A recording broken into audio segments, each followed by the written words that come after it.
Hello friends, how are you? Sorry. I believe you did not get what I said, but this is going to be the regular norm for all of us hereafter. So meet my friend, Mr. Respirator. And as you can see is evident from the slide, we are going to talk about the face masks and the family of face masks. And I'm trying to simplify it. अभी तक हम लोगों के पास market में इतने सारे variety of mask available हैं, which is creating a lot of confusion as to which is to be used where and when. We have homemade masks trending on social media all over, so we need to actually realize whether to buy them or what is to be done, which mask has to be used, why it has to be used, where it has to be used. So all these questions are hovering over us before we enter into our routine daily lives. So the first thing which we need to understand is the difference between a mask and a respirator. So when I talk about a mask, it is just for protection of the other individual. It is not for your protection. But when we talk about respirator, it is for everyone's protection. These are a few basic differences between a mask and a respirator, out of which we need to understand the major limitation of a mask is that it is not effective for protecting the wearer from the respiratory droplets.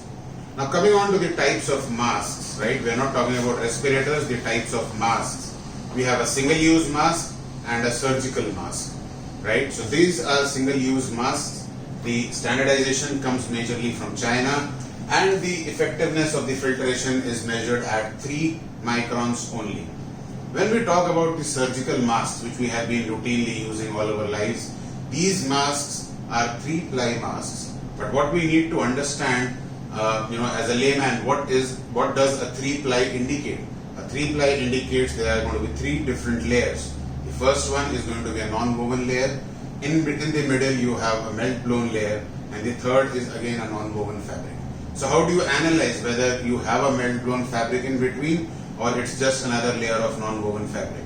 So when you check, open up the mask in a cross section, this is what you see. A thin layer inside means it is a 3-ply mask, but all the 3 layers are non-woven. What we are looking at is a mask like this, which is going to have 2 layers of non-woven and a thick melt-blown layer, which is efficient to stop the particles from moving in and out. Now coming on to the types of respirators, these are not masks, right? So these respirators are of 3 different kinds: a disposable respirator, a half face and a full face. And you can see that the half face and full face are the reusable ones. So when we talk about reusable ones, you need to change the filters and you can reuse the masks. So coming on to the basic classification which confuses all of us is the N classification coming in from NIOSH. The other one is coming in from China, and that is a similar classification wherein they call N95 as KN95, N99 as KN99. So how do we exactly differentiate between them? Talking about FFP1, FFP2 and FFP3. These are the European classifications, right? So what we need to understand is how these classifications correlate with each other. Coming on to the NIOSH classification, N series is the one which is not resistant to oil. R series is somewhat resistant to oil, and the P series is strongly resistant to oil. So what I'm trying to tell you is that a P series mask or a P series respirator is going to be much more efficient as compared to an N series, right? So if we are looking at something which gives us more protection, we need to shift ourselves from N series to R or P series. Coming on to the other important European classification, which is the FFP1s, 2s and 3s, we need to understand that a mask, if you have N95 printed on a mask, that is equivalent to an FFP2 or a P2 mask. When we talk about an N99 or an N100 mask, that is almost same as an FFP3 or a P3 classification. So when you are searching for an N classification, and if you get another mask which comes with an FFP3 classification, it's almost the same. The filtration difference is not there. It is only the grading difference which comes in from European or the American systems. So are N95 or N100 better than FFP2 or 3? No. What we need to understand is that this 95, 97, 99 is the minimum efficiency. So it is bound to have slightly more efficiency. So you don't have to worry about a 95% or a 94% efficiency here.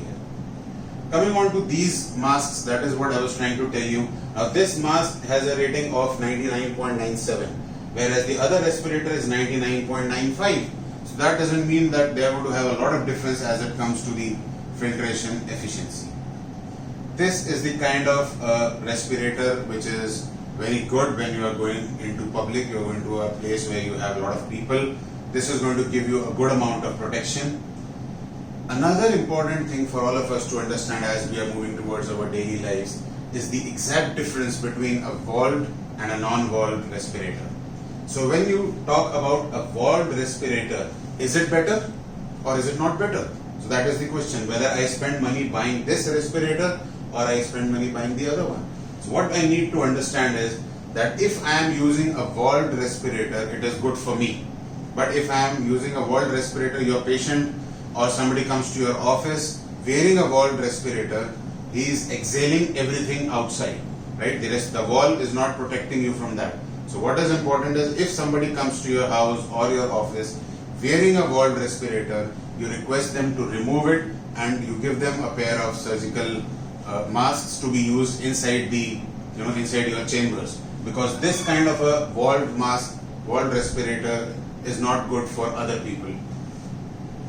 Couple of masks like these, you get a lot of information on social media that you can wash them, you can reuse them, you can sanitize them, and a lot of other stuff which I believe is not true.